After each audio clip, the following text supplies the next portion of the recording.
Monsieur Brice. Bonjour. Monsieur le rédac chef, je savais pas que vous... Enfin, qu'est-ce que vous faites, là? C'est quand même un sacré joli bureau que vous avez là. Hein. Ce serait quand même dommage de le perdre. C'est-à-dire que j'ai pas très bien compris la question. C'est juste que votre émission, pour le moment, ne remplit pas vraiment les exigences qu'on aurait pu attendre d'elle.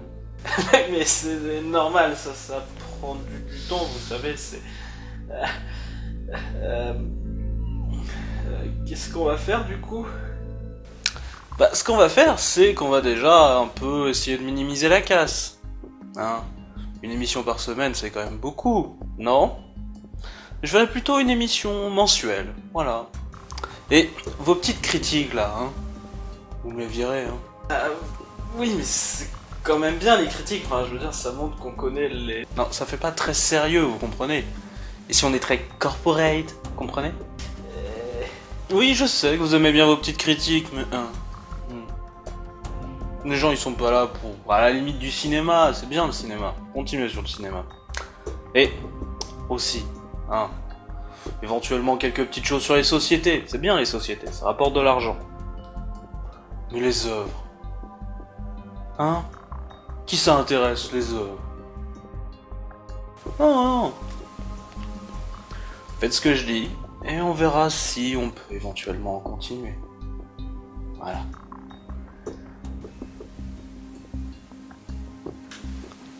Vous pouvez aller chercher un café? Je crois que je vais continuer à utiliser votre petit ordinateur pendant un moment. Le temps, c'est de l'argent.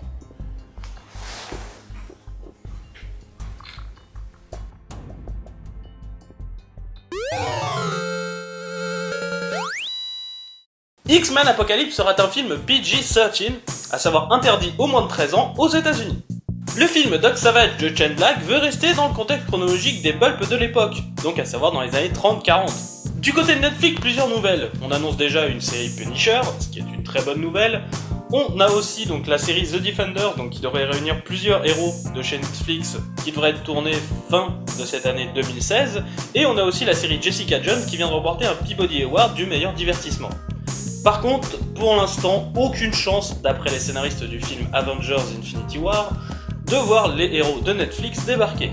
Pour les séries télé Marvel hors Netflix, apparemment on peut déjà oublier une saison 3 pour Agent Carter, tandis que Most Wanted vient apparemment de finir de tourner son pilote. Et Freeform TV, filiale d'ABC qui semble plutôt privilégier les jeunes adolescents et les histoires légèrement fleur bleue, s'est mis en tête d'adapter Cloak and Dagger, à savoir la cape et l'épée.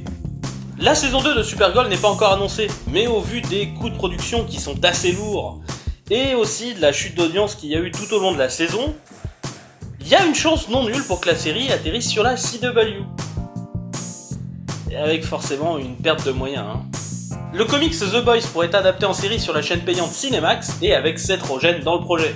C'est Michael Giacchino, qui a entre autres composé les musiques de Lost, Jurassic World ou encore des Indestructibles, qui devrait s'occuper de la BO de Doctor Strange.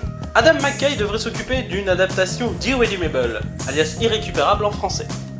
Pas plus d'infos pour le moment. On sait aussi que Mark Millar a encore vendu les droits de certaines de ses licences en comics, ici donc Super Crooks et American Jesus, à une société de production, ici Waypoint Entertainment. Oui, comme ça arrive assez souvent, on a tout un formulaire pré-rempli avec juste les noms à écrire pour quand Mark Millar vend encore ses licences de comics. Ben Affleck devrait bel et bien réaliser le prochain film solo Batman. D'ailleurs, la version Ultimate Edition de Batman v Superman devrait durer 181 minutes, soit environ 30 minutes de plus qu'au cinéma. Seth Graham Smith n'est plus le réalisateur du film Flash à venir, pour cause de différents créatifs avec le studio. Les mecs, on devrait pas avoir aussi un formulaire pour ça?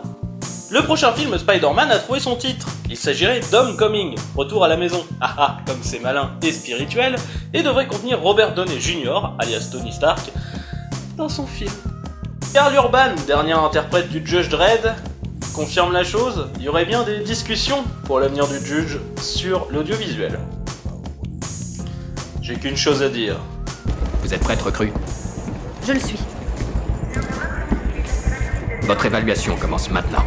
Niveau animation, l'adaptation de The Killing Joke devrait sortir en août de cette année, donc en août 2016, et surtout, l'adaptation de The Goon d'Eric Powell semble avancer. C'est un projet qui, je le rappelle, est annoncé depuis au moins 2008. Et là, on a même une date de sortie, 2017. On tient le bon bout.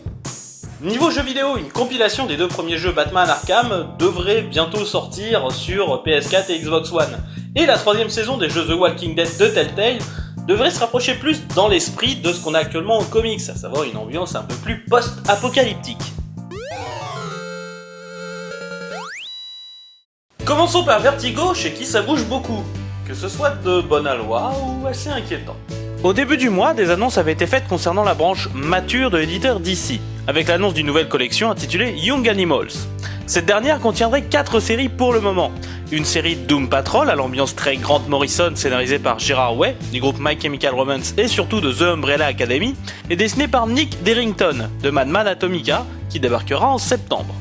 En octobre, une série Shed, The Changing Girl, écrite par Cecil Castellucci, Jensen Love ou The Plain Janes, et dessinée par Marley Zarkon d'Effigy, qui sera un thriller de science-fiction. Deuxième série d'octobre, Cav Carson Has a Cybernetic Eye, scénarisée par Gerard Way encore et John Rivera, avec Michael Avon Oeming, de Powers, Red Sonja ou encore The Victories au dessin.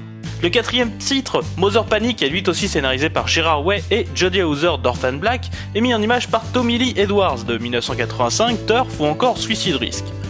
Plus tard, un autre titre Vertigo, et pas Young Animals, a été annoncé. Il s'agit de Frostbite du scénariste Josh Williamson de Birthright ou Nightbuilder, qui devient exclusif à DC avec des dessins de John Donne.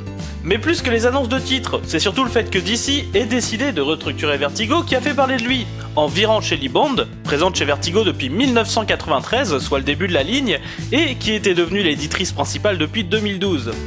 La décision en elle-même, bien que contestable et contestée et compréhensible vu que Vertigo perd du terrain face aux autres éditeurs indés.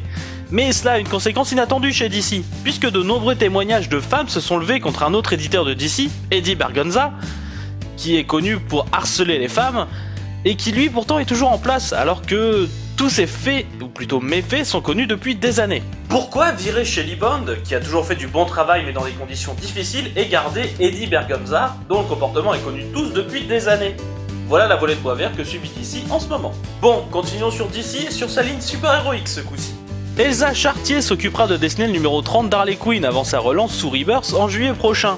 De son côté, Grant Morrison énonce les souhaits de faire une trilogie sur le personnage de Wonder Woman, ce qui n'est pas déconnant en vue du traitement proposé aux autres titres Earth One. DC veut également lancer le titre Kamandi Challenge, à savoir tirer au sort 12 duos scénaristes-dessinateurs pour créer 12 histoires sur le personnage de Kamandi. Enfin en tout cas c'est le compte marketing, parce que le fait que le couple Palmiotti-Connor soit ensemble, je crois pas trop au hasard ce coup-ci.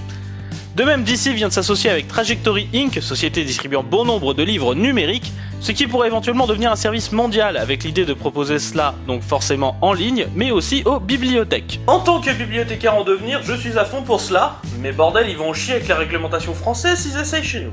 Marvel de son côté ne perd pas le sens des affaires, en publiant un tie-in à Civil War 2 concernant le Caïd, ainsi que 2 autres tie-in, The Accused and The Fallen. Image Comics de son côté a annoncé 20 nouvelles séries lors de son événement, l'Image Expo. Le duo Ed Brubaker et Sean Phillips revient avec Kill or Be Killed, un titre qui veut déconstruire la figure du vigilante à la Punisher. Brian Azzarello et Eduardo Risso, de 100 Bullets, se retrouvent pour faire Moonshine, titre de gangster période prohibition matinée d'horreur. Howard Chaykin nous parlera de Seconde Guerre civile avec The Divided States of Hysteria, avec Jesus Arbusto et Ken Prusanak. Brendan Fletcher et Karl Karchel de Gotham Academy veulent faire Isola, une aventure fantasy épique avec une princesse transformée en tigre et sa capitaine de la garde. Jonathan Hickman et Tom Coker lanceront The Black Monday Murders, une série noire à propos d'argent et de sorcellerie. Jason Latour, Ivan Brandon et Greg Hinkle vont co-créer Black Cloud, un univers où les rêves sont entrés en guerre. Stephen Mills et Allison Sampson s'occuperont de Winnebago Graveyard, un road trip qui se barre en sucette. Rick Remender, Jérôme Opena et Matt Hollingsworth vont s'occuper de Seven to Eternity, une série de fantasy moderne avec un chevalier mourant devant tuer l'être à qui il a vendu son âme. Glitter Bomb, un récit d'horreur basé sur l'industrie du divertissement, des artistes Jim Zub et Djibril Morissette Fan. VS d'Ivan Brandon et Essad Rebic, l'histoire d'un guerrier à une époque où la guerre est diffusée sur toutes les chaînes de télévision. Afar permettra à Leila Del Duca et Kit Seaton de nous faire voyager, ainsi que leur héroïne, entre les différents univers. Lake of Fire de Nathan Fairbrain et Matt Smith, une série médiévale située en France alors qu'un vaisseau alien s'écrase à l'époque des croisades. L'équipe de Batgirl, Brendan Fleischer, Cameron Stewart et Bab Starr s'occuperont de Motor Crush, un titre de science-fiction avec beaucoup d'action. Joe Harris et Megan Hutchinson co-créent Rockstars, un titre d'investigation dans le milieu du rock. Prima, une série d'espionnage et d'art après la Seconde Guerre mondiale, sera l'œuvre de Jen Van Meter et Rich Burchett. La série Prince of Cat de Ron Wimberly, déjà sortie chez Vertigo, sera améliorée pour sa ressortie chez Image. Enfin, le studio collaborera avec d'autres studios. Topco présentera Romulus de Brian Hill et Nelson Blake 2, Skybound lancera Horizon de Brandon Thomas, Ewan Gedeon et Frank Martin, tandis que Shadowline présentera The Hunt avec Colin Lorimer. De bien belles annonces qui contribueront sans nul doute à faire grandir Image. Mais il n'y a pas qu'Image qui sait sortir de nouvelles séries, petit tour d'horizon. Dark Horse vient d'annoncer un comics tiré du jeu vidéo World of Tanks, réalisé par les papas de Preacher, Garth Ennis et Carlos Escuera. Brian K. Vaughan et Marcos Martin proposent quant à eux une histoire inédite de Walking Dead, disponible pour le prix que vous souhaitez sur Penel Syndicate. IDW lancera une seconde série régulière Tortue Ninja pour août, de même qu'une série Predator vs Judge Dredd vs Aliens en collaboration avec Dark Horse. La série Face chez Valiant devient une ongoing en repartant au numéro 1. Grousson revient vagabonder dans Gru, Fray of the Gods avec son papa Sergio Aragonés. Boom Studio lance une préquelle au film King Kong à venir, Kong Skull Island avec Kong of Skull Island. Jeff Lemire et Dan Armstrong vont enfin sortir chez Dark Horse leur Black Hammer et Jeff Smith va ressortir un petit graphic novel de Bone, Coda, pour les 25 ans de la série. Dommage pour la fabuleuse intégrale de Delcourt qui n'est plus vraiment une intégrale du coup, mais bon, faut pas cracher sur le fait de revoir du Bone. Surtout qu'en plus d'après l'auteur, c'est plutôt une blague et c'est quelque chose d'assez superflu. Dans les comics, il arrive qu'on reboot. Justement, on va en parler. Après que les séries Archie et Jughead aient été rebootées, c'est au tour de la série Betty et Veronica de l'éditeur Archie Comics The Lettre, avec Adam Hughes au scénario et au dessin. Et la question s'est éventuellement posée pour IDW, qui voulait faire une révolution pour le 2 mai prochain. Allait-il enfin lâcher ses licences et tenter de créer de nouvelles choses ? Apparemment non, vu que leur première annonce est une série Masque, adaptée du dessin animé éponyme. Bon, je crache pas sur une série Masque, mais va falloir un peu plus pour parler de révolution. Ça s'appelle garder ses habitudes en fait. Mauvaise nouvelle, mais la série Red Queen est placée en hiatus à partir du numéro 17. C'est la 3ème série de l'auteur Curtis Weeb qui est mis en hiatus, surtout qu'à côté il continue d'en sortir de nouvelles, alors du coup je vous avoue ne pas très bien comprendre. Mais toujours est-il que le fait est là, la série est en hiatus. Comme vous l'avez peut-être compris, du coup, pas de critique, mais je vous invite à me suivre en zone spoiler. La zone spoiler, c'est assez simple. Avant, je pouvais éventuellement vous spoiler la gueule en parlant d'événements de communication ou autres, et là, j'ai décidé de les mettre à part, histoire que vous puissiez choisir si vous choisissez de perdre la surprise ou non. Voilà. Chez DC Comics, on prie par Rebirth activement. Le Superman chinois s'appelle désormais Kenan Kong, parce que l'internet a jugé que Kenji avait un nom trop japonais pour un chinois. On peut apercevoir sa première couverture, de même que celle de la Suicide Squad de Jim Lee. Ensuite, on nous présente les différents costumes pour Rebirth des différents héros. Otto Schmitz nous produit un petit teaser pour la série Green Arrow. La série Supergirl se positionnera bien sur l'univers de la série télé, avec la ville de National City et Cat Grant de présente. DC semble décidé à garder le mystère sur Rebirth, même si l'on commence à parler de plans pour 2 ans sur certaines histoires. De ce côté, Marvel n'hésite pas à vous balancer à la gueule à peu près tout ce que vous pouvez avoir comme surprise pour ce que vous allez avoir dans les mois à venir. La guêpe fait son retour dans le 9ème numéro d'All New All Different Adventures. Dead No More, Even Spider-Man a fini sa fresque d'annonce avec le Dr Octopus en son centre, comme je suis surpris. Il commencera lors d'Amazing Spider-Man 19 et les vilains pourront faire revenir leurs proches d'entre les morts s'ils collaborent avec cette nouvelle menace. Marvel nous tease aussi un certain Mosaïque avec comme à son habitude 12 millions de teasers dont la réponse viendra dans Uncanny Inhumans 11. On a aussi cru un retour de Quasar, de Nova, du Captain Marvel ou autre, mais non, c'est juste une agent du Shield qui obtient les bracelets quantiques. Grosse déception chez les fans, mais remarquez aussi qu'un agent du Shield obtenant ses bracelets, c'est aussi l'origin story du premier Quasar. De leur côté, il y a quand même assez peu de teasers qui spoilent beaucoup chez les indés, sauf chez les plus vaillants. Désolé pour la blague.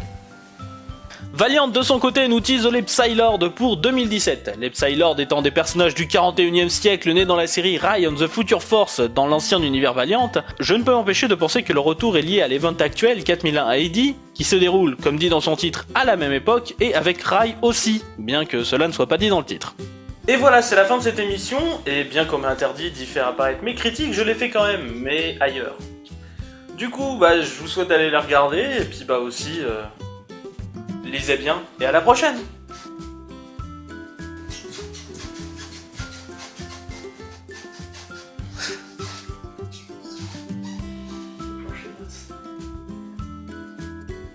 Un joli bureau que vous avez là, quand même.